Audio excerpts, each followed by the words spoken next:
of Israel as to nothing more that's contained within the human frame. There is no supernatural external influence mentioned at all. In fact, it's the opposite. It's the human heart, and he even goes to such an extent to say that above all things, the heart is deceitful. And so there's no room for a supernatural influence here.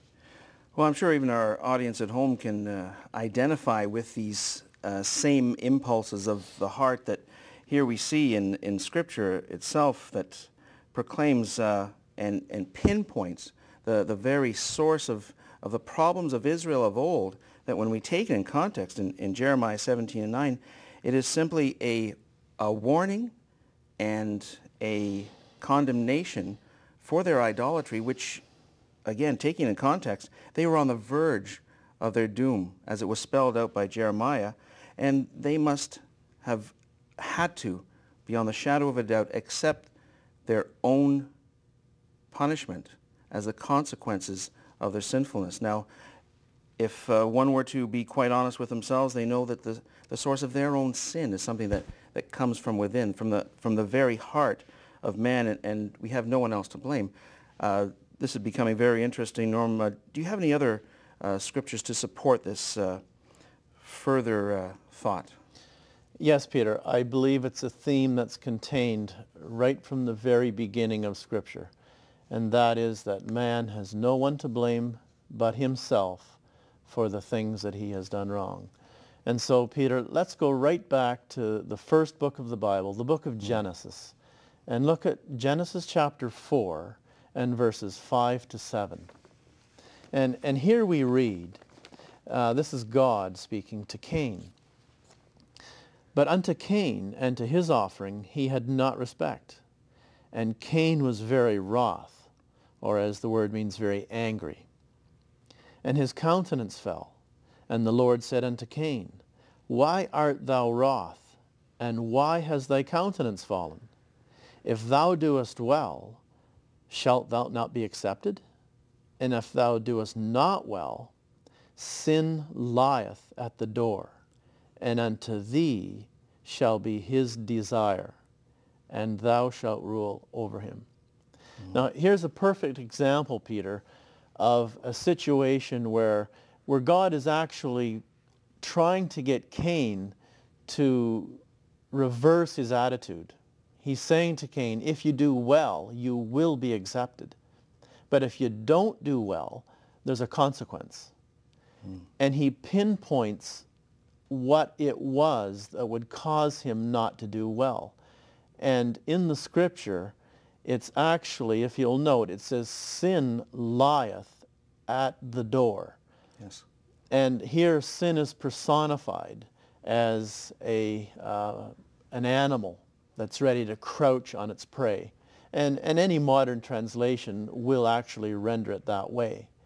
And so here we have a situation right from the beginning where God pinpoints the actual reason why Cain could not do what was right.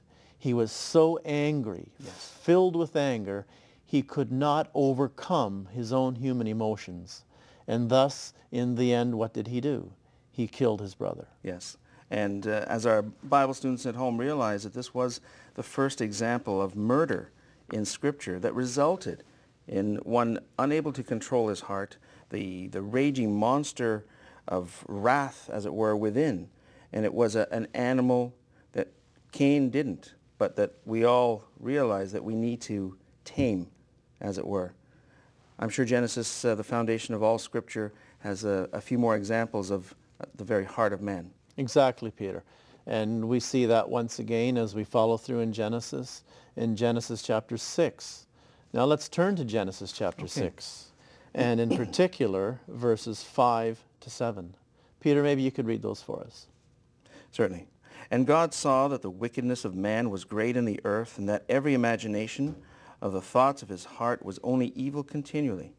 And it repented the Lord that he had made man on the earth, and it grieved him at his heart.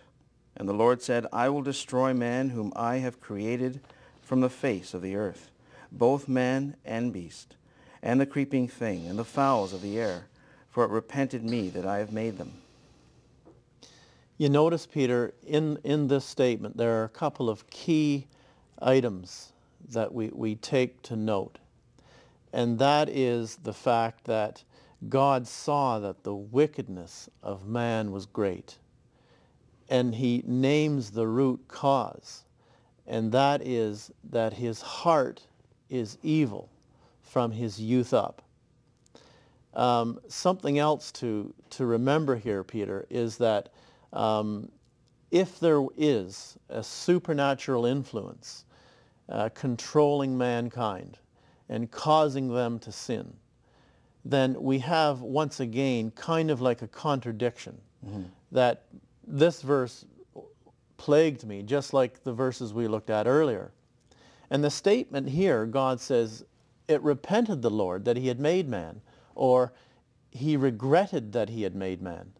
Now, if indeed man is sinning because of all of this supernatural evil influence outside causing him to sin, then it's ironic that God would make the statement, I repented that I have made man. It should have been the opposite. We never see anywhere in the Scripture where God says, I do regret that I have made the angels, which really is the problem if we look at it from the Orthodox way of thinking. Exactly. We can certainly see that inside man's thinking is very heart. But how was man any different than he is today? What was it that so invoked God's wrath to destroy the entire earth? Well, Peter, let's read the next passage, and then we'll answer that question after we read the next passage. Okay. And then the next passage is just a few verses later, in verses 11 and 13 of Genesis chapter 6. Okay. And here we read, the earth was also corrupt before God, and the earth was filled with violence. And God looked upon the earth, and behold, it was corrupt, for all flesh had corrupted his way upon the earth. And God said unto Noah, the end of all flesh is come before me, for the earth is filled with violence through them. And behold, I will destroy them with the earth. So, in answer to your question, Peter, the earth was in a situation where it was filled with violence, it was filled with wickedness. We see the word corrupt come up here a number of times. But the point again, Peter, if we look at one of the final statements in this passage here, it identifies the true reason why the earth was corrupt and filled with violence. It specifically says that in the latter portion there, the violence was a result, it makes a statement, the earth is filled with violence through them. Now, who do you think them is in this passage? That's obviously mankind. That's right. So once again, indicating that the source of the wickedness and the source of the corruption was man himself, and not any supernatural influence outside the human realm. Now, did this great cataclysm of events, such as been proven many times over through archaeology and Scripture, bearing out that Scripture is indeed a fact, did this great flood actually destroy evil once and for all? No, Peter. We read in Genesis chapter 8, if we could just look at Genesis chapter 8 and read verse 21. Peter, would you read that for us? Certainly. And the Lord smelled a sweet savor, and the Lord said in his heart, I will not again curse the ground any more for man's sake. For the imagination of man's heart is evil from his youth. Neither will I again smite any more everything living as I have done. Right. So this is a statement that's made after the flood. And we only have Noah and his family remaining. But God still makes the statement that the imagination of man's heart is evil from his youth. So no, the destruction of the human family at the flood did not change anything. Man's heart is still evil from his youth up. Now, again, the Bible is one harmonious book. Is there anything of a comment of the days of Noah and the flood and the destruction of the earth that's mentioned in the New Testament? Yes, Jesus said in Matthew chapter 24, he says that as it was in the days of Noah, it will be the same at the coming of the Son of Man. And just look at our earth today, Yes. and we can see the violence that's in the earth. And I think even in our day, I've experienced it, and I'm sure you've experienced it, people who never thought about religious matters, say 20 years ago, are all of a sudden now thinking about the condition of the earth and how it relates to religious matters. In fact, CNN, they've documented, is this Armageddon as foretold in the Bible? And they've done this simply because they see the earth in such a condition that they've never seen it before. And I think with that interesting point, we're going to have to leave it off there.